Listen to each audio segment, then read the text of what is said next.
Today's posting is sponsored in part by patrons Beely V, Bo, Beefcake, Boxy, Bradley Taylor, Kobe Rush, Crow T Robot, Emperor Tromidlob Drolmai, Karma 5003, Phelan, Silky Wilkie, Talamar Von Geist, and last but not least, Troper's 10 Different Identities. Thank you all very much, and enjoy the show. Zedru the Quest Giver. It's meant to evoke being a DM, handing out quests and rewarding people for completing quests and punishing those who stand against them. This deck has no intention of winning, or even really playing Magic for its own sake. It purely wants to affect how things are going for other players and make them jump through silly hoops. So this is Zedru, who gives away, and then you get to draw cards and gain life. So quest giving, these are the other things that give things away. Make a saving throw. Quest financing. So this is our lands. Quest location, then we have rooms. And this is rewards. So as a reward, I'm gonna give people a 6 mana 6/6 with ward 2, or a 4/4 that no longer has its ETB trigger, and then roll perception. I assume these are your other pieces of interaction. And tap creatures, deal 2, bounce something, destroy 1 creature.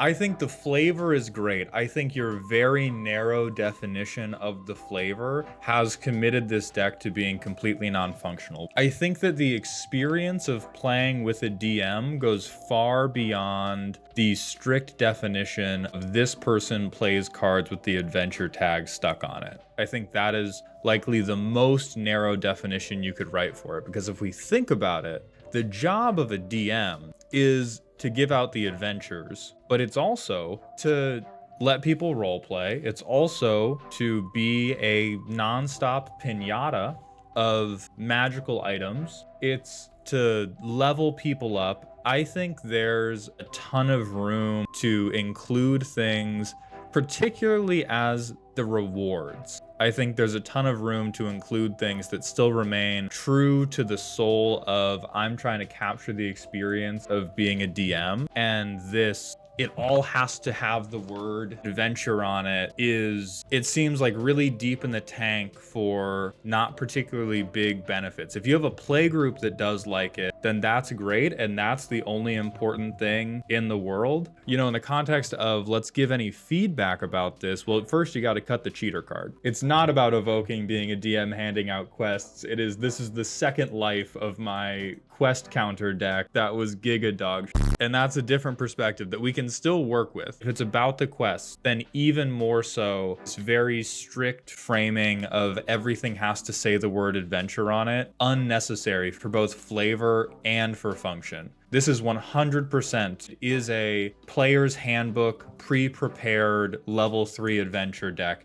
I'm simply trying to convince you to put a little homebrew on that.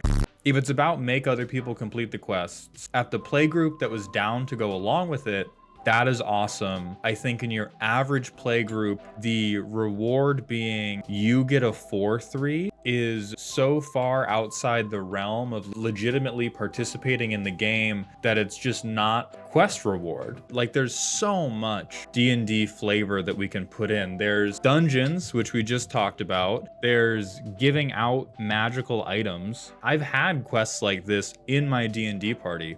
And so if the fixation is truly on, I want to make a quest counter work, I want to give people quest permanence, give them a quest to get going. So I don't think everything needs to go, but I think you do have, just like from Baldur's Gate would almost work. You could get, so you got dungeons you can get in here, you can get initiatives in here, you can get any number of legendary artifacts in here and call them magical items. Yeah, if we're focused on quests, part of being a DM is carrot and stick. And I think the stick could use help too, but I think the stick is where, if we wanted to make your stick good, if we wanted to give you a nice big stick, that's where we're gonna have to break on flavor. But the carrots, we have so many flavorful carrots that we can shove down people's throats. And if they don't like their vegetables, we have giant swords we can give them. We have initiative cards. I think the virtues are the best gifts that you currently have. Potentially dragons. I'm even gonna say the rocks fall.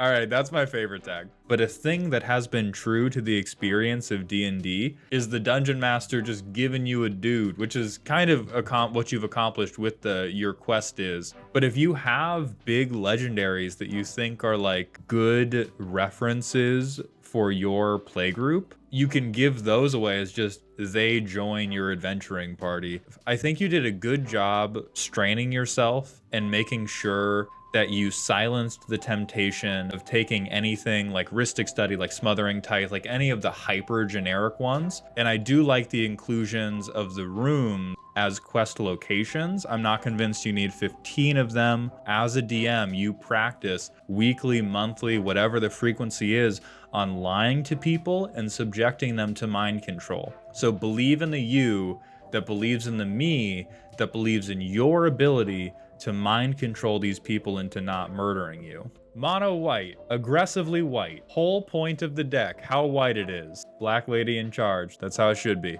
Anti-interaction, that's very white. That's very good. I'm assuming this is the HOA part. So we've got a lot of protection. Reconnaissance, always hot. Whenever you're swinging out, this is always a hot card to pick up. This is so f***ing stupid. They did this like for a commander set too. They were like, yeah, this is in your opening hand. People should have a 6/6 indestructible lifelinker. Teferi's Pro, you a bitch, and I will never forgive you. I'm with the rest of this. Bounce lands or peak. Oh, hold on. Break glass in case of Simic. Well, this is an interaction, but it's removal, removal, removal, removal, removal, no idea, removal, removal. This is the interracial marriage react section. I think that's on theme with a deck that's just about being white. I think that you backed away a little bit in terms of the tag game.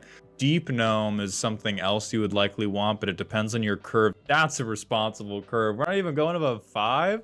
We got small dreams. The HOA budget is not large. We have some small f***ing dreams on this mana curve. You have 2 cards in your deck that say draw card. These 3 say, oh boy, I hope this shit is working out. So not only are you starting at 5% of the deck has the potential to draw you cards in a strategy that is so board wipeable, I almost wouldn't be mad at the farewell player. Over half of your card draw is not card draw. It's mostly you going, I hope this shit's going well. Oh, evangelize, also a flavor win. Never mind. Don't. Flavor win, loss everywhere else. I think this is a very good bit. Saying this is the whitest deck ever is a very good bit when it is, in fact, Baby's first life gain +1/+1 counter deck. Oh, and this would even be good for the whitest deck ever because it's just 17th century British Empire. You're just looking for that next nation of slightly less white people to inflict unstoppable terrors upon. If I was to concisely frame the closest thing this deck has to a problem, other than the mental state of the person that made it, it is that everything is very conditional. You have a machine that can be very, very well oiled, but due to the nature of Commander... Oh, the theme is MTG white, not real person white. Okay. No. I will accept that the gameplay pattern is meant to be MTG white. Your primer says, calls the cops on a family barbecue. You knew what you were doing. One half of this deck gains life, and one half of this deck benefits from life gain. That sounds really good, but what it also means is you are really one piece of important interaction away from half of your deck being f***ing gone. DEI tokens, you are on the razor's edge. You trying to use that term in a funny way. I'm gonna walk with you for a moment, but just for a moment. 156 unique tokens needed, 125 creature tokens, 11 artifact enchantment, 20 game tracking. If you do not have an Infinite Token sponsorship, you need one. We're on Garth One Eye. That makes sense. So off the bat, with the primer of this deck, you've impressed me from a research standpoint. I respect your ability to scryfall things, no matter what happens from this point out. What I am deeply hoping for is that this deck functions at all. If this deck can function at all, nothing but claps. But right now, this seems like a psychology experiment gone wrong. So we have things categorized by what they can make for us. Super token. All right, maybe Merit Lage can bring it home. Let's see if you reach functionality at all. What's in this opening hand? World Tree could save us. Reef Worm could save us. Okay, Planar Nexus. We still can't, it's turn 3 and we still can't cast anything, but that's the average. Oh my god, we have Fable of the Mirror Breaker. Known standard monster, Fable of the Mirror Breaker. Jesus Christ, hold on, just scrolling. Is OBS catching? Okay, we are. We are catching the experience of me scrolling through. How do I even playtest this, you piece of shit? You are a monster. I was worried that we were going to lose part of the experience of having to play this deck by not having all the physical tokens to handle. And I'm stumped. What do I need? It's a 2/2 Goblin Shaman. Where are you? Okay, we may continue playing. Can't call his deck shit. You can't play test it. Yes, I can, and I will. This is both evil. It's a useful FBI training tool, which makes it evil.